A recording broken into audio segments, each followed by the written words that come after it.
Bonjour à tous. La junte militaire au pouvoir en Guinée a décrété une durée de transition de 36 mois. Mais le général Mamadi Doumbouya et ses hommes vont-ils réellement rendre le pouvoir aux civils à date échue? C'est la question qui taraude les esprits. Après 3 ans au pouvoir, à la date du 5 septembre 2024, plusieurs questions sont soulevées sur le respect ou non de la durée de la transition annoncée par la junte militaire dirigée par le général Mamadi Doumbouya. Après l'euphorie des populations guinéennes affichées sur des vidéos partagées sur Internet, les montrant en train de jubiler à l'annonce du coup d'État qui a éjecté le président Alpha Condé du pouvoir, place désormais au scepticisme sur la durée réelle de la transition. Une transition inacceptable de 3 ans, c'est à la suite d'une pression de la communauté économique des États de l'Afrique de l'Ouest, lui fixant un délai d'1 mois pour présenter un calendrier acceptable de passation du pouvoir aux civils sous peine de sanctions économiques et financières que la junte au pouvoir proposait 39 mois. Qu'en est-il aujourd'hui? Ce n'est plus le jour des liesses populaires à Conakry, en soutien au colonel Doumbouya et ses hommes. Les populations, les syndicats, la classe politique et la société civile regroupées au sein du Front National pour la défense de la Constitution, FNDC, avaient repris la rue pour faire face à la junte au pouvoir.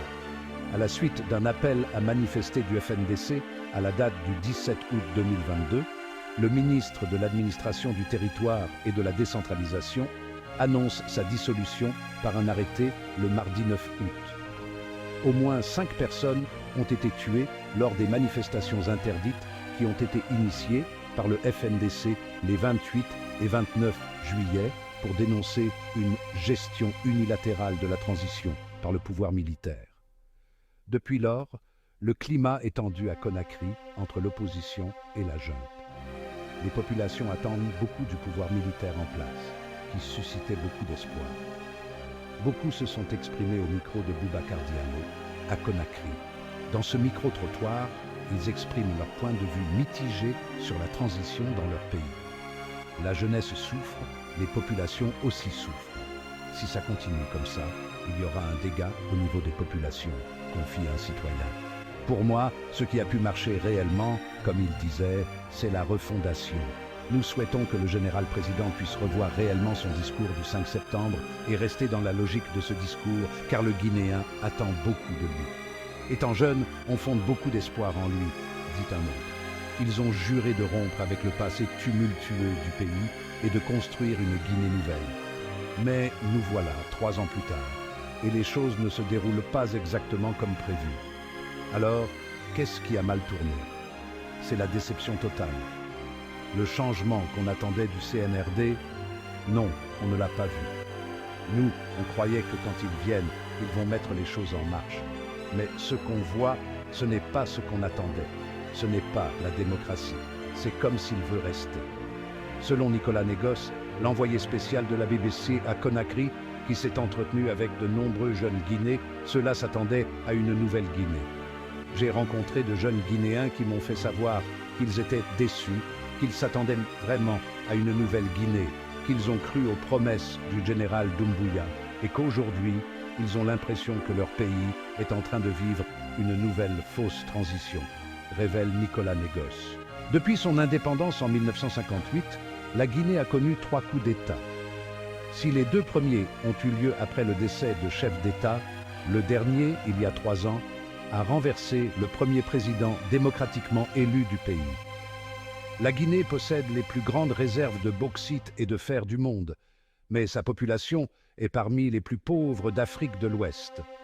Le pays espère pouvoir bénéficier davantage de la richesse créée par ses ressources naturelles à la suite d'un retour à un régime civil et démocratiquement élu. En l'absence d'un calendrier précis, les gens ont commencé à s'inquiéter de la durée du maintien au pouvoir des militaires. Allaient-ils réellement rendre le pays à un régime démocratique ou n'était-ce là qu'un stratagème pour conserver le contrôle? Aujourd'hui, force est de constater que ces premières inquiétudes sont de plus en plus justifiées. Les actions de la junte sont désormais remises en question. On lui reproche de tromper, et de ne pas tenir ses promesses, et le manque de transparence alimente la méfiance du public.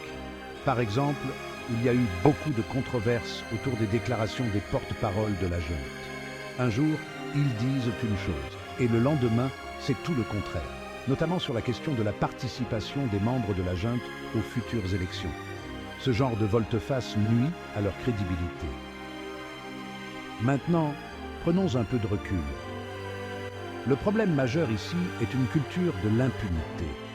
La capacité de la junte à agir sans conséquences juridiques est devenue un problème sérieux. Ce manque de responsabilité signifie que ceux qui sont au pouvoir peuvent faire à peu près ce qu'ils veulent, sans avoir à en subir les conséquences. Et ça, mes amis, c'est le meilleur moyen de provoquer une catastrophe, car les mêmes causes produisent les mêmes effets. La vérité et la responsabilité ne sont pas que des mots à la mode. Elles sont essentielles au progrès du pays. L'environnement actuel, où la tromperie est normalisée et où les dirigeants ne sont pas tenus responsables de leurs actes, entrave tout progrès réel. L'auteur de l'analyse que j'ai lue plaide avec force pour un changement fondamental de la politique guinéenne. L'armée doit arrêter l'intimidation, les disparitions et les chasses aux sorcières des opposants.